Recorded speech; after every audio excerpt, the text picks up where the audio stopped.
The European Commission will advise the leaders of the 27 EU member states meeting at the European Council on December 15 to proceed with the second phase of Brexit negotiations. It judges there has been sufficient progress on the three key issues that it insisted should constitute the first phase of talks. Those are citizens' rights, the Irish border and the UK's financial settlement.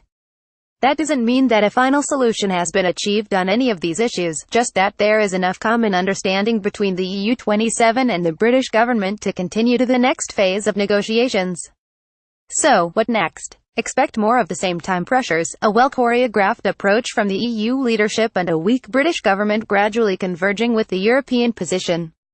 Remit of the second phase. Brexiteers may be surprised to find that the second phase of negotiations will not focus on a future trade agreement between the UK and the EU, but on settling the UK's withdrawal from the EU. Although that Brexit agreement must take into consideration the future EU-UK relationship, including trade. Solutions will first be needed for the three issues negotiated during the past 6 months. Michel Barnier, the EU's Brexit negotiator, has recommended that a strand of these negotiations should focus specifically on the Irish border issue. On citizens' rights, there appears to be an overarching agreement between the UK and the European Commission.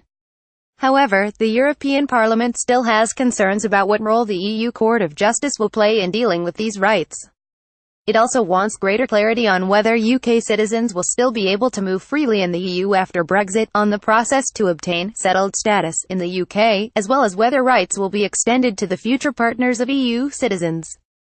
The European Parliament's view matters as it has to ratify the eventual Brexit deal. Whether the EU 27 incorporate these issues into the Phase 2 negotiating agenda will become clearer at the European Council next week.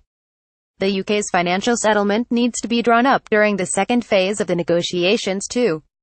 The methodology for working out the final outstanding bill, estimated to be between €40 billion to €60 billion, has been settled, but the final figure and the payment schedule have yet to be agreed. This way to phase 2. Olivier Hazlitt. Another negotiation strand will focus on the British government's vision for its future relationship with the EU, which has been vague to date. The UK Chancellor Finance Minister, Philip Hammond, confirmed in early December that the Cabinet has not yet discussed the issue. EU officials will want more clarity to ensure that the withdrawal agreement is informed by that future deal, and crucially to decide the terms of any transition period. The UK has requested a 2-year transition period during which it will remain part of the single market and customs union. The Brexit negotiations in Phase 2 will also cover the UK's withdrawal from Euratom, the European Atomic Energy Community, and any future cooperation on security, defence, foreign policy, terrorism and international crime, as well as the role of the Court of Justice of the EU in the governance of the Brexit agreement. The clock is ticking. As with the previous phase of the negotiations, the ticking Brexit clock puts pressure particularly on the UK government. There are 10 months left to complete the negotiation of the UK's withdrawal agreement.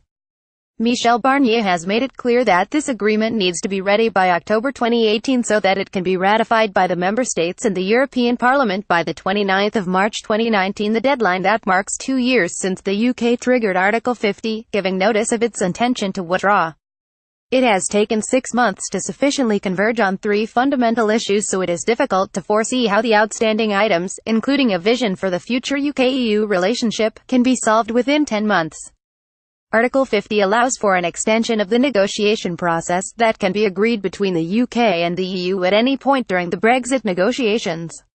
But this inbuilt flexibility tool will be difficult for the UK government to deploy given its promise to incorporate the time and date of Brexit into the EU withdrawal bill. The UK's commitment to find a no-border solution on the island of Ireland means that leaving the EU without a deal is no longer an option. Moreover, soft Brexit is the only outcome that can deliver such a solution. The UK has unnecessarily cornered itself into negotiating a Brexit agreement within 10 months, so disagreements at home, late-night trips to Brussels and last-minute deals are likely to become the norm. Power asymmetry. The Brexit process is not an ordinary international negotiation. Article 50 was designed as a deterrent, and once triggered it places the balance of power firmly with the EU. The experience of the past 6 months illustrates the power asymmetry between the UK and the EU 27.